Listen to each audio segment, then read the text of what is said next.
Buenas tardes a todo el público que nos escucha. Es un honor para nosotros contar con la presencia del doctor Argüello el día de hoy, el doctor del Centro de Ciencia y Medicina Genómica con especialidad en inmunobiología molecular. Agradecemos nos conceda esta entrevista para hablar acerca de algunos de los puntos más importantes, sobre todo en el papel de enfermedades infecciosas y pues la característica y lo que podemos hacer para prevenir los conflictos o todos los problemas que se pueden derivar de estas en orden para cumplir con la agenda de la OMS para el año 2030. Doctor, buenas tardes. ¿Qué tal, Daniel? ¿Cómo estás? Buenas tardes. Tal, muy bien, doctor, gracias a Dios. Bueno, pues, doctor, para comenzar, hablando de esto, desde su punto de vista, ¿cuál es la importancia de los objetivos de la ONU hacia el año 2030 en el ámbito de salud y bienestar, sobre todo? Bueno, mira, por lo que veo son ambiciones que son de muchos, muchos años atrás y que por lo que he visto gradualmente se van obteniendo esas metas. Realmente, por ejemplo, yo que he tenido oportunidad de estar por muchos años viendo cómo evoluciona toda esta problemática de salud, sobre todo en países del tercer mundo, pues es muy satisfactorio ver cómo se han logrado metas, reducir la mortalidad infantil, la mortalidad de madres o materno-infantil, la reducción de enfermedades infecciosas, el mejoramiento sanitario, y eso realmente ha repercutido de alguna manera en mejor calidad de vida, donde hay menos infecciones, menos enfermedades y sobre todo pues la expectativa de vida cada vez más alta. A pesar de eso y de los grandes avances, es triste siempre ver que hay un porcentaje de la población mundial que no ha logrado tener los estándares que tenemos en otros países con una mejor situación económica. Entonces creo que hay, al existir una institución que a eso se dedique y que esté de alguna manera para nosotros, los ciudadanos del mundo, pues resulta muy motivante ver que existen estas instituciones y que gradualmente están obteniendo metas importantes. Creo que por las metas que se han puesto para el año 2030, ojalá y se puedan lograr. Son ambiciosas, pero no veo razón por la cual no se puedan llevar a cabo. Gracias, Pues doctor. bueno, doctor, continuando y tomando en cuenta nuestra posición actual y desde su completo punto de vista, ¿cómo cree usted que deberíamos de definir un desarrollo sustentable? Bueno, lo que entiendo yo es que generalmente para poder obtener un desarrollo históricamente ha sido a expensas de deteriorar recursos biológicos naturales y afectar nuestro medio ambiente. Entonces, generar tecnologías basadas en un desarrollo que se puedan sostener por mucho tiempo, creo que es una de las metas más importantes pues, de la humanidad, y creo que se ha ido implementando una cultura muy importante en las nuevas generaciones. Yo soy mucho más grande que ustedes y veo cómo antes realmente derrochábamos la destrucción y no había esa conciencia. Qué bueno que en estas generaciones nuevas está eh, pues esa inquietud y esa responsabilidad de querer mantener las cosas para las generaciones futuras y entregárselas quizás hasta en mejores condiciones que las que los recibieron. Entonces creo que esa es la forma correcta en que debemos sustentar el desarrollo de la humanidad. Muchas gracias, doctor. Bueno, doctor, enfocándonos un poco más hacia el tema de enfermedades transmisibles, pues preguntarle con su experiencia que tiene en el campo de genética y biología molecular, pues le queríamos preguntar también cuál es su importancia o el impacto genético en la transmisión de enfermedades infecciosas. Bueno, mira, ese es un factor muy importante. En general, los humanos hemos estado lidiando durante todo el tiempo, lidiando con los patógenos, y eso de alguna manera ha generado mucha diversidad genética, particularmente en todos los genes que codifican para las diferentes estructuras, organelos, proteínas del sistema inmunológico. Y entonces la naturaleza lo hace de una manera, pues parece deliberada, de generar esa diversidad genética para que no exista un agente infeccioso que pueda erradicar la especie de la faz de la Tierra. Entonces, bajo ese principio, considero que siempre es la regla que van a existir individuos que son susceptibles a un determinado patógeno, pero también individuos que son resistentes, y ese es el juego en el cual pues nosotros como seres vivientes pues estamos o lidiamos con las enfermedades infecciosas. Entonces, desarrollar lo que es la medicina genómica nos pondría en una situación en la cual podríamos rápidamente identificar la población que es genéticamente susceptible y atenderlos directamente a ellos, y eso pues sería una forma más económica y más altamente eficiente para combatir pues todos estos problemas que estamos viviendo como la pandemia actual. Muchas gracias, doctor. Doctor, en este sentido, ahora que menciona la situación de la pandemia actual, desde hace años es bien sabido que siempre está el riesgo latente de que en cualquier momento surja algún patógeno con potencial pandémico, como pues acaba de suceder.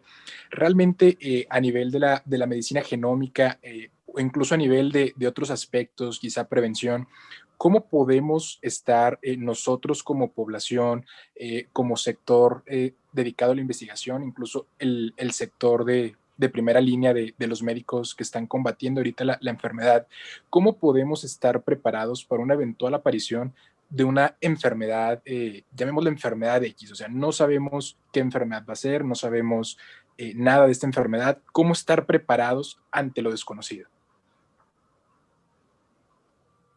Bueno, mira, definitivamente creo que la mejor manera, y esto es una labor de los gobiernos, es invertir de manera importante en esta área que nos compete, que es la parte de salud. Como bien lo dices, uno nunca sabe la naturaleza de una enfermedad, cómo vaya a venir. Creo que nadie nos imaginábamos que íbamos a estar viviendo esta pandemia, y pues también nunca vamos a ver en qué magnitud. No sabemos si esto va a ser muy fuerte o algo pasajero. De hecho, en la pandemia en la que estamos en una situación de incertidumbre, en la cual no sabemos si esto va a durar todavía más o qué tanto va a durar, o si van a surgir nuevas cepas que nos tengan pues prácticamente en jaque a la humanidad.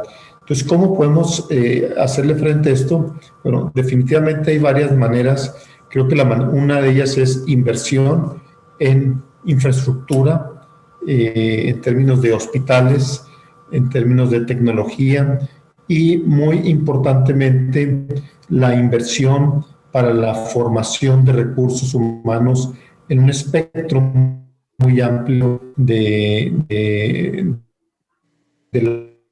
área médica, porque pues nunca sabemos por dónde pueda venir el problema, pero sí de áreas muy vastas, infectólogos, que haya epidemiólogos, es decir, que tengamos toda una gama de especialistas que nos puedan hacer frente a lo que pudiera venir, y obviamente también investigadores para poder desarrollar rápido posibles soluciones a lo que se nos venga.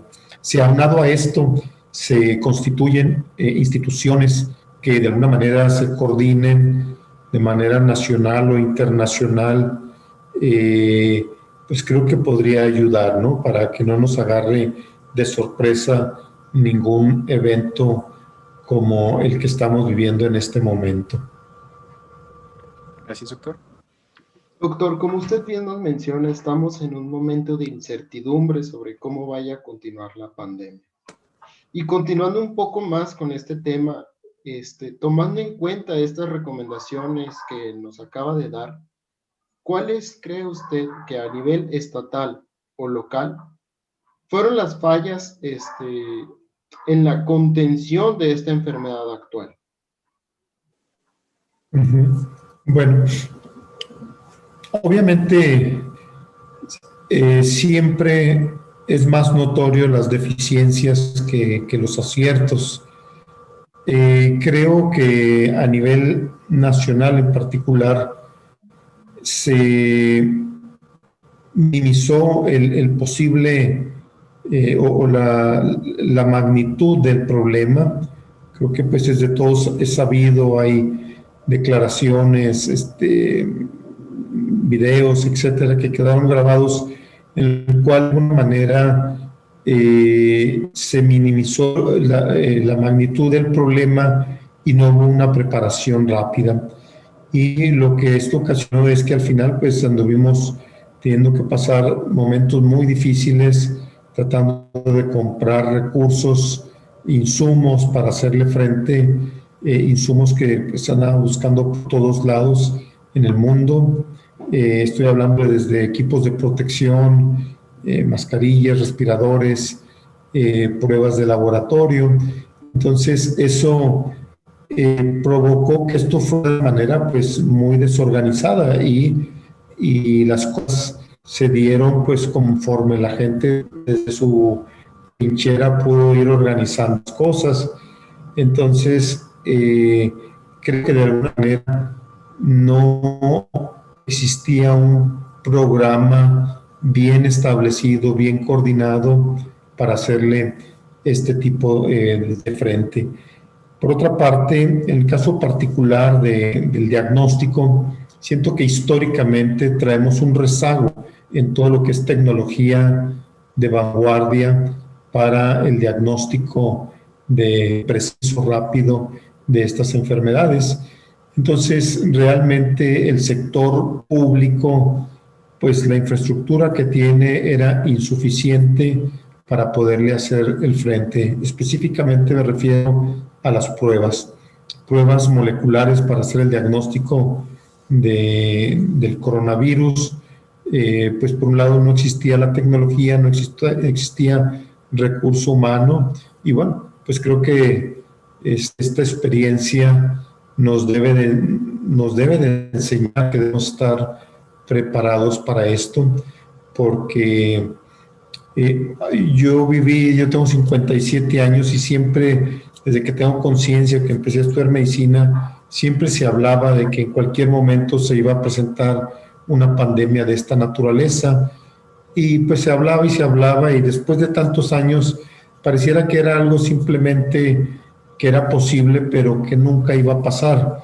Y pareciera que cuando te hablan de una pandemia, parecía algo imposible, ¿no? Así como a veces te hablan de que va a caer un meteorito en la Tierra y no, pues eso nunca lo voy a ver, pero bueno, ahora que estamos viendo que esto ha pasado, pues nos debe dejar una lección como país, como el sector de salud, tanto privado como público, de que debemos estar preparados y esto va a redituar pues en menos muertes y menos afectación a nuestra economía.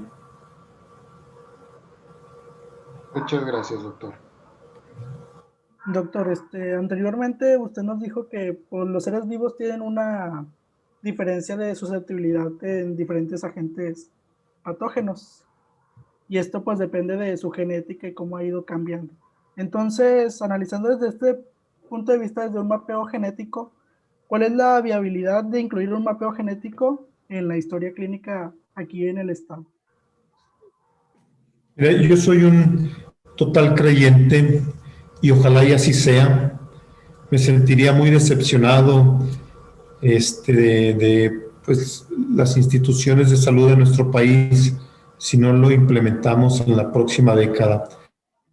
Yo creo que las tecnologías se han desarrollado tanto que han devenido muy económicas y totalmente accesibles para que cualquier mexicano pueda tener desde prácticamente el nacimiento si no todo su genoma bien determinado, tipificado, por lo menos la parte que tiene relevancia clínica, de tal manera que tú, cuando vayas a prescribir un medicamento, sepas si ese medicamento va a ser eficaz para ese paciente o si puede ser nocivo para ese paciente.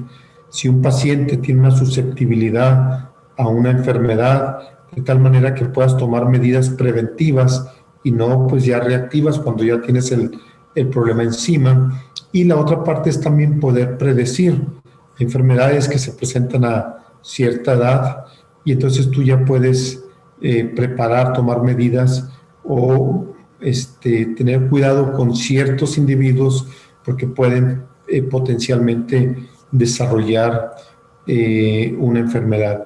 Entonces, eso consistiría en pues, prácticamente hacerles un estudio a cada niño y una vez que está establecido, es una información que no cambia. Así como sabemos nuestro grupo sanguíneo al nacimiento, pues debiéramos de saber o tener tipificados todo un grupo de genes. Hay países, son países pequeños como Islandia, que lo tienen ya toda su población. Yo espero ver en los próximos 10 años que eso ocurra en la medicina del futuro y que ocurra no solamente en los países ricos, sino también en los países en vías de desarrollo. Bueno, doctor, dejando de lado un poco el mapeo genético, ahora vamos a inclinarnos hacia lo que es el personal médico. Si estos, bueno, en su experiencia, ¿qué tanta habilidad tienen los doctores de campo para interpretar los estudios genéticos?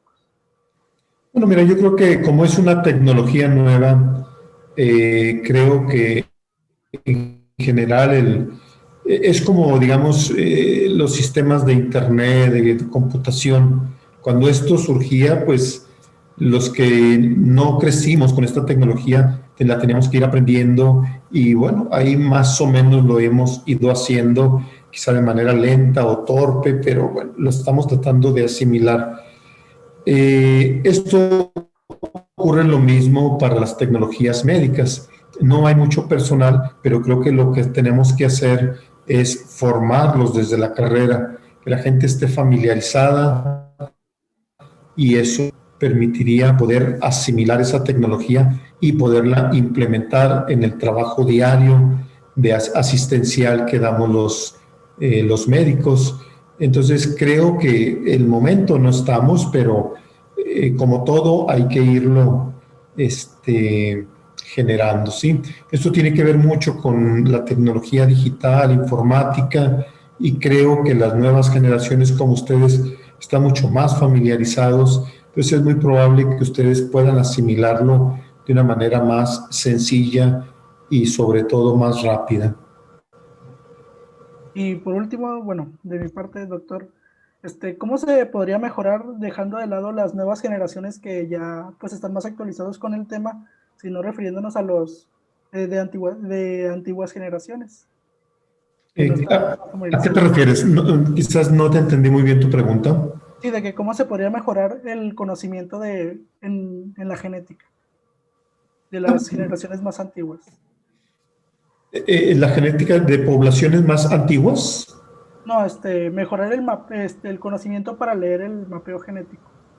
Okay. Bueno, mira, yo creo que esto definitivamente tiene que entrar en el campo de la informática y tiene que ser a través de software cada vez más sencillos. A ustedes no les tocó, pero cuando nosotros empezamos con las computadoras casi tenía uno que convertirse en programador para poder hacer las cosas. Ahorita se hacen cosas más complejas, pero nada más le das clic en una ventanita, etcétera. Entonces, creo que es importante el desarrollo muy amigable para los médicos, donde aunque sean algoritmos y cosas muy complejas, lo que está detrás de eso, el software pueda ser muy amigable y pueda ser fácilmente asimilable. Pero eso creo que es como también un trabajo que se tiene que llevar conjuntamente entre los profesionales, los médicos de la salud, los profesionales de la salud, los médicos y los informáticos, para hacer en conjunto productos que los puedan usar los médicos de una manera sencilla, sin tener que tener tanto conocimiento o tanta habilidad en manejar software. Ahora, la otra es que viene muy fuerte la parte de inteligencia artificial, entonces eso creo que va a ir facilitando cada vez más la incorporación de todo el conocimiento de la medicina genómica, introducirlo pues a nuestra práctica diaria, ¿no? En cualquier consultorio, en cualquier hospital, sin mucha preparación, el médico pueda integrar ese conocimiento a la parte clínica, en donde pueda verdaderamente utilizar esos conocimientos para el bien del paciente. Muchas gracias, doctor. Bueno, doctor, nos gustaría, aprovechando que está aquí, utilizando, tomando en cuenta su conocimiento sobre la genética y la inmunología de nuestra propia población aquí a nivel local, ¿cree usted que existe algún factor genético o epigenético que nos pueda brindar vulnerabilidad o protección hacia algún agente infeccioso o hacia alguna enfermedad próxima?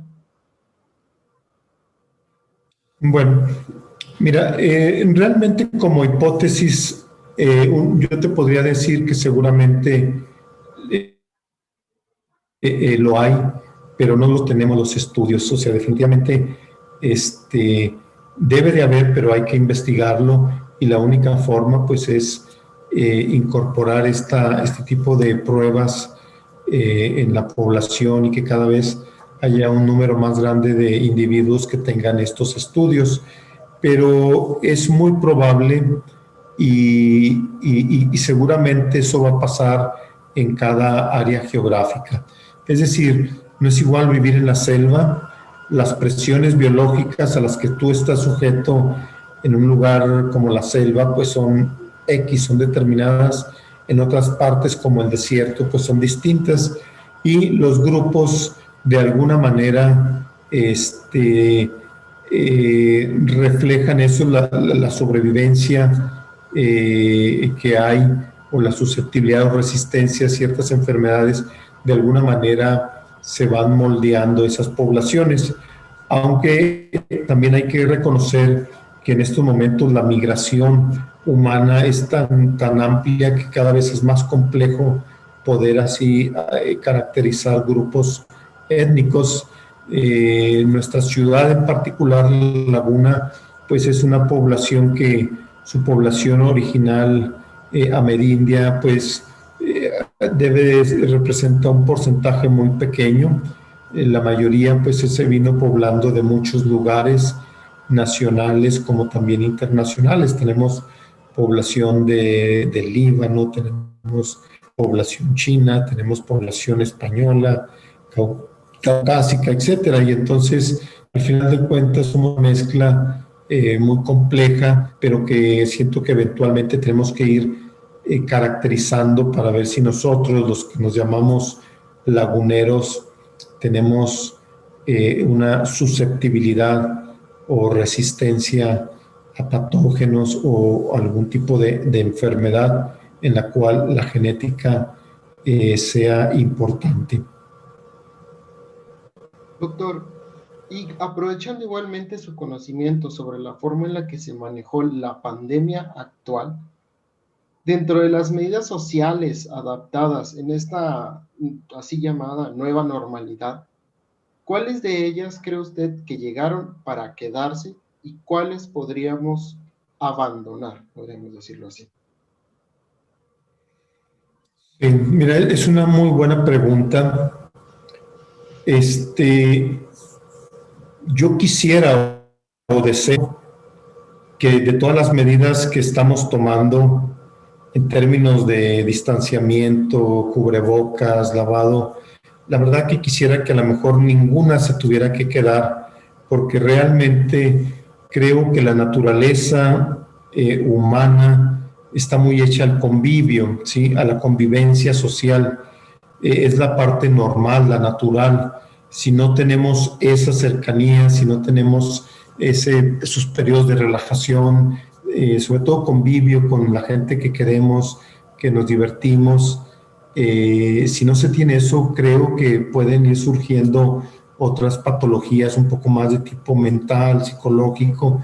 Entonces, yo quisiera que realmente de estas medidas, ojalá y podamos todas eliminarlas y pudiéramos volver a la normalidad real que siempre hemos vivido por décadas, ¿sí? Siento que estos periodos son periodos no muy largos. Anteriormente, pues la gente susceptible se eliminaba y quedaban los resistentes, pero tarde que temprano llegaba un equilibrio y desaparecían las epidemias o las pandemias. Entonces, ojalá y de todas las medidas que estamos tomando, ojalá y ninguna que llegue para quedarse, ¿no? No consigo mi vida siempre con un cubrebocas el resto de mi vida. No concibo no poder abrazar a mis hijos, a mi esposa, etcétera, con esa libertad. No concibo tener una reunión solamente por videoconferencia. No concibo dar clases como maestro que soy por videoconferencia, pese a que es muy bueno y todo. No hay como la convivencia física real. Y creo que nuestra naturaleza está hecha para eso. Y entonces, pues, ojalá y nada de lo que ha llegado se quede, ¿sí? Ese es por lo menos mis deseos. Muy comprensible, doctor, su punto de vista. Y eso es todo de mi parte, doctor. Muchas gracias. Bien, gracias, Jorge. Bueno, doctor, ahorita a lo largo de la entrevista creo que ha quedado claramente de manifiesto que el país todavía nos queda una larga ruta que recorrer en el aspecto de preparación ante una nueva enfermedad. Hemos mencionado qué podemos hacer, sobre todo a nivel ciencia, a nivel de inversiones, infraestructura, nuevos tratamientos o desarrollos moleculares a nivel diagnóstico, pero hay algo que es importante considerar y nos gustaría conocer su opinión en el aspecto de, ponemos un ejemplo básico. Se desarrolló la vacuna, fue creo que uno de los hitos científicos más grandes, se desarrolló poco menos de un año aproximadamente, pero resulta que al momento de que, ok, ya se tiene lista, se lanza, ahora hay que enfrentar el siguiente gran problema, que es el desconocimiento, el miedo, la desinformación que se tiene acerca de este tipo de desarrollos o incluso el tabú que todavía podemos encontrar.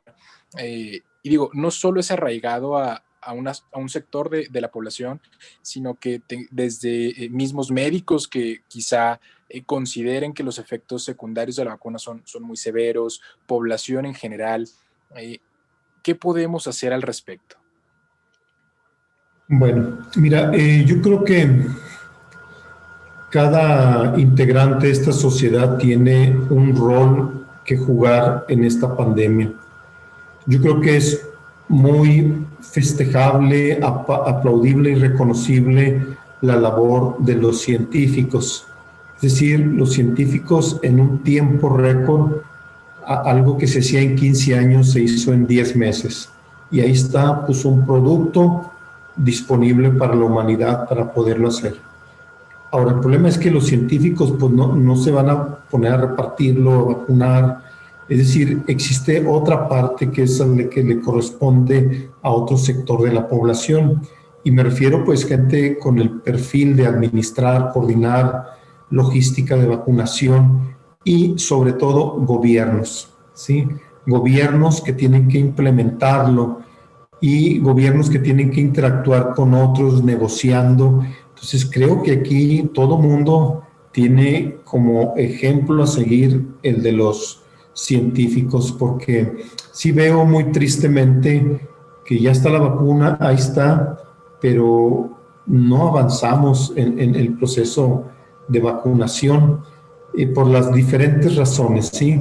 Hay muchas razones, muchas causas, pero creo que se deben de poner de acuerdo como se han puesto los científicos, lo desarrollaron, hicieron muchas negociaciones, colaboraciones conjuntas, y al final el producto está en forma con muchas características buenas, y que no se pueda consolidar ese esfuerzo porque los gobiernos, porque las empresas, porque los administradores no lo pueden hacer de manera correcta.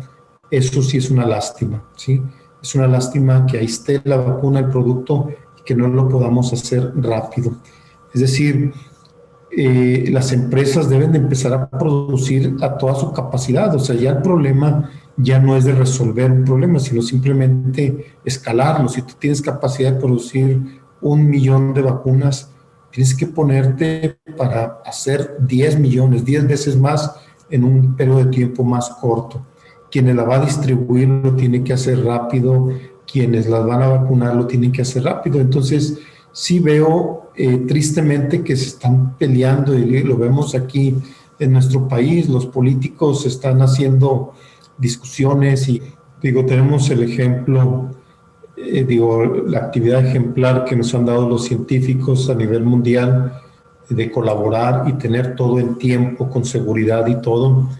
Y tristemente vemos gobiernos, por ejemplo, el caso de Rusia, dando por anticipado que ya está aprobada sin poder terminar la fase 3 del estudio del ensayo clínico, y pues aparentemente pues sí se va a poder vender a las entidades privadas, y parece que no. Entonces hay veo desorganización en todos estos otros actores, que yo creo que se deben de poner a la altura de la situación que estamos viviendo, porque si no, pues los beneficios de haber tenido un desarrollo récord histórico, pues desafortunadamente para mucha gente van a llegar muy tarde, y sería muy triste perder más gente simplemente por un problema de tipo político o administrativo.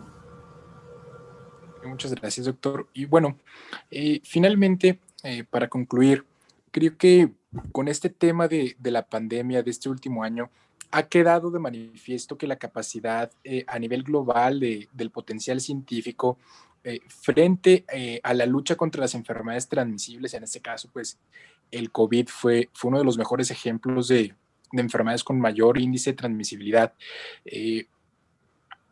Para concluir la entrevista, podríamos decir que en 2 o 3 ideas claves, ¿qué necesita México? ¿Qué necesita Coahuila específicamente? ¿Y qué podemos hacer no solo como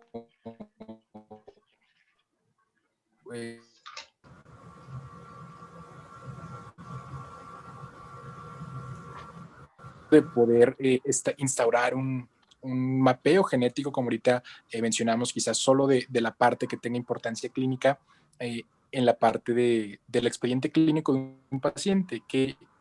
¿Cuáles son los retos a vencer y qué podemos hacer como sociedad? Bueno, mira, yo creo que a veces cuando uno piensa en cuestiones científicas, piensa en cuestiones de investigación, uno considera que todo es pura creatividad de los científicos. Obviamente se requiere de eso, pero la historia habla de que si no hay inversión, ¿sí?, de quien la tenga que dar, si no hay fondos, eso no se puede llevar a cabo. Históricamente ha sido así, ¿no?